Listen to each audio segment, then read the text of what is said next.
Welcome to Christian Nutrition on TV, the show where we review VeggieTales on TV in the most chronological order that I can do. And by we, I mean just me.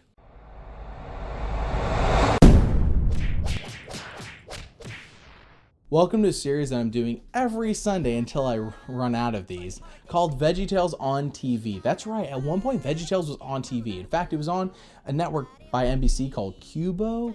I don't know how to exactly say it. I'll put it on the screen so you can read it and hopefully you know how to say it. You see, there was this period between 2006 and 2009 that VeggieTales was on TV.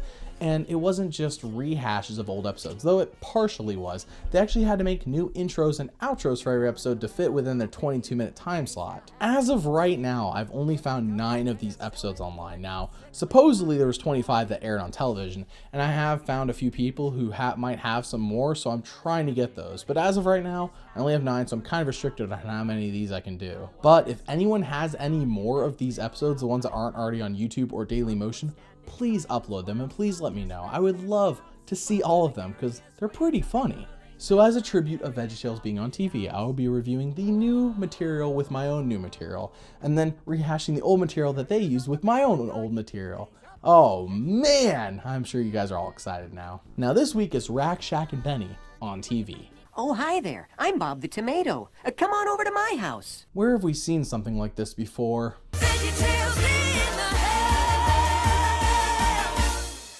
Welcome to my house. It's the one up on the hill. It's the place I cook my dinners, take my baths, and pay my bills. Take his bath and pay his bills. VeggieTales is really dragging us into the most mundane part of VeggieTales. Every day we get a letter, gotta make the problem better. Do you like my yellow sweater? VeggieTales. I like where this is going. Please continue. VeggieTales. VeggieTales. It's time for VeggieTales. You may think the theme song is over, but it never really is, because Pa Grape just has to say something. Think that sweater comes in extra short and squatty? Yes, every single time Pa Grape says something, it's a running joke about Archibald's, wool sweater. And is it funny? I don't think so, but if you do, that's great. However, the new theme song is quite catchy, and I found myself singing it over the past few days. We're waiting for the mail to come so we can... Wow, Larry just got smacked hard. He will definitely have to go to the doctor because that's a concussion. Mail's here. Busy day. Gotta run. At least they didn't try to jam it through the mail slot this time. You will see what Larry means in later episodes. Dear Bob and Larry, I've got a friend who is pressuring me to do some things I know are wrong. But if I say no, she won't be my friend anymore. What should I do? That doesn't sound like a real friend to begin with. Unfriend her and move on with life. Stacy, if you're having trouble doing what your parents have told you is right, maybe you should watch this. And you won't have to wonder what to do anymore. You're introduced to Rack, Shack, and Benny based on the story of Shack, Meshach, and Abednego from the book of Daniel. But first, we have an opening musical number that is quite catchy. Good morning, George. How are you?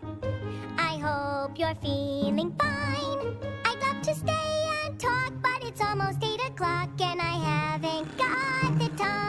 I'm glad to see we finally have some female cast members. You know, it's about time, VeggieTales, you dang sexist 1995 show. Oh, yes, we work real hard at the chocolate factory. Excuse me, Mr. Link, but I've got an injury. Now get back on the line. You'll be just fine. With all this work to do, we've got no time for sympathy. Dang, VeggieTales, you got a catchy tune right in the beginning. Man, you guys must be wizards or something. We used to be so happy. We used to laugh and run. Now there's no... Well, the episode's ruined. We are now introduced to our main villain, Mr. Nezer. He is the man who runs the chocolate factory and runs a very tight ship. Or some might say, he is a pain in the butt to work for.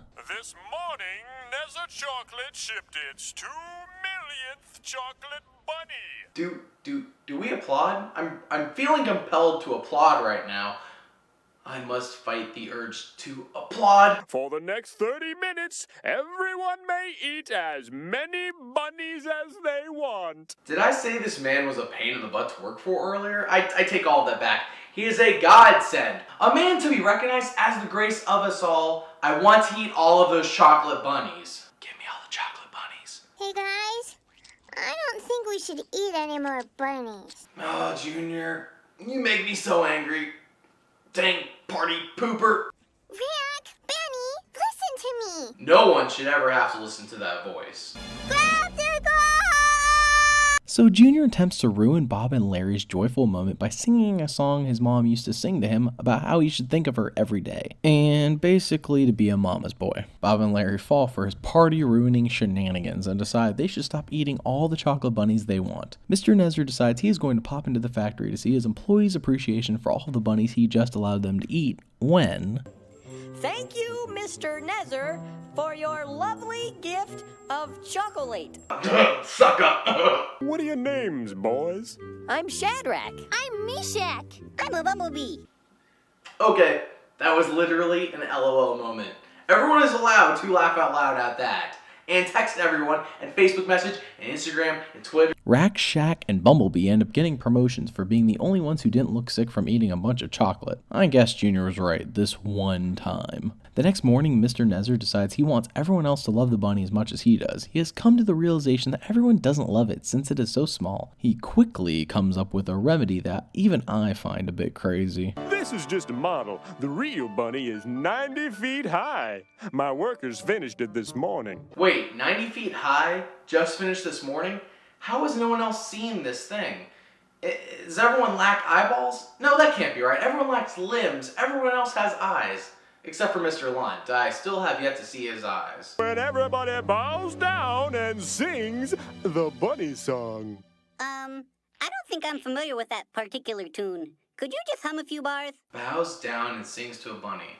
Is this a factory or a cult? Mr. Nezzer expresses to his new junior executives how this bunny song will have all of his employees basically pledging allegiance to the bunny and expressing their undying gratitude to it, once again to a catchy tune. I won't eat no beans, and I won't eat tofu.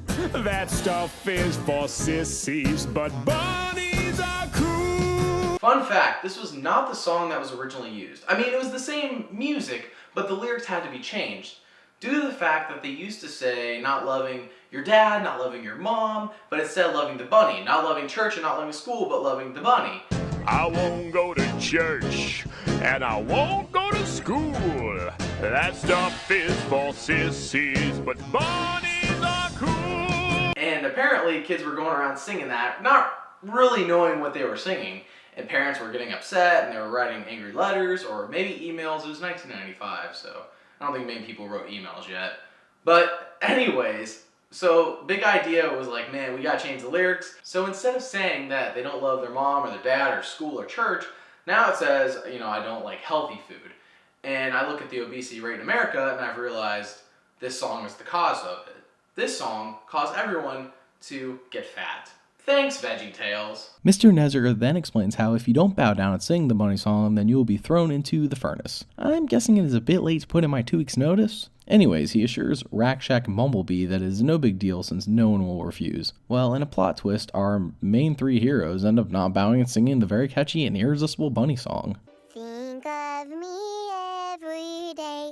It would have been better just keep your mouth shut, Junior. Oh, that was beautiful. I'm gonna be singing that song myself. Oh, the sarcasm. Why don't we like this guy again? As I throw you into the furnace, God sees them. Take them to the furnace. Yes. Now I recall. And now it's time for Silly Songs with Laddie, the part of the show where Laddie comes out and sings a silly song. What better way to celebrate Junior being put into the furnace than with a silly song? Am I right? He wishes he could dance, like the cucumber. Libre y suavemente. Free and smooth, Pero no puede danzar. but he can't. Okay, stop the music. 3 catchy songs in 1 episode, along with the possibility of Junior being burned in a furnace? Oh, this is the most beautiful thing I've seen in quite a while. Mr. Nezzer goes ahead with his plan to throw Rack, Shack, and Bumblebee into the furnace when the delivery woman saves them from certain death. I don't recall this being anywhere in Daniel. So finally, Junior is headed into the furnace, and all is well. I said, nobody bakes my buddies.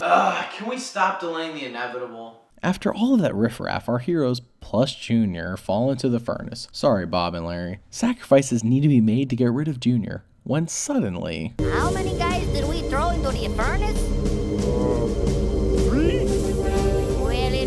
4 guys in there now, and one of them's real shiny. I'm unsure how to feel. On one hand, God saved Bob and Larry, which we should all thank God for doing. But at the same time, he saved Junior. And I'm not too sure about that decision. Could we have not done this?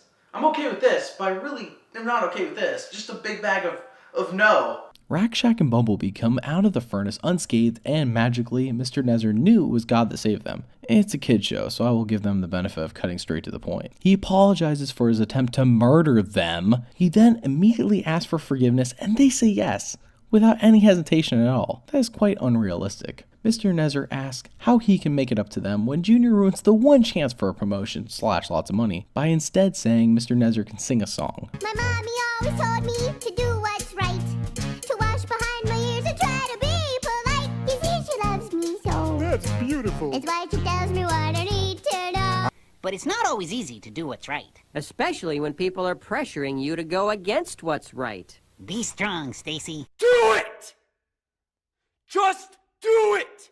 I was touched by the moving portrayal of a man who did what was right, even though he was pressured not to. I laughed, I cried, it moved me, Bob. Where have I heard this before? Someone tell me where I've heard this before.